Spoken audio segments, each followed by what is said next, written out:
စူညံတန်ကကွမ်တန်ကွန်ပျူတာကိုဖျက်ဆီးတယ်လို့ပဲအမြဲထင်ခဲ့ကြပါတယ်။ဒါပေမဲ့အခုတော့စူညံတန်ကိုပဲအသုံးချပြီးအေးပေးလိုက်ပါပြီ။ကွမ်တန်ကွန်ပျူတာတွေဟာ -283 ဒီဂရီစင်တီဂရိတ်နီးပါးလောက်အလွန်အမြင့်အေးခဲနေမှသာအလုပ်လုပ်နိုင်ပါတယ်။အပူနည်းနည်းတက်တာ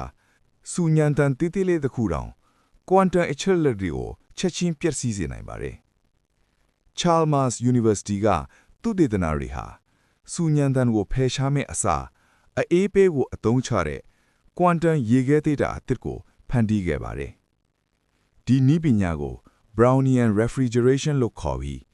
အပူလွတ်ခတ်မှုတွေကိုစွမ်းအင်အဖြစ်ဖြန့်အသုံးချလိုက်တာပါ။ Superconducting artificial molecule နဲ့ microwave noise ကိုထိန်းချုပ်ခြင်းအပြင်အပူစီးဆင်းမှုကိုအလွန်တိကျစွာထိန်းချုပ်နိုင်ခဲ့ပါတယ်။သူတို့ဟာအတဝတ်အဆင့်အထိအပူစီးဆင်းမှုကိုတိုင်းတာနိုင်ခဲ့ပါတယ်။ဒီကွမ်တန်ရေခဲထိပ်တာဟာရေခဲထိပ်တာအဖြစ်သားမက heat engine နဲ့ energy amplifier အဖြစ်ပါအလုပ်လုပ်နိုင်ပါတယ်။စူညံတန်ကရန်သူမဟုတ်တော့ပါဘူး။အနာဂတ်ကွမ်တန်နည်းပညာအတွက်အရေးကြီးတဲ့မိတ်ဆွေတစ်ယောက်ဖြစ်လာပါပြီ။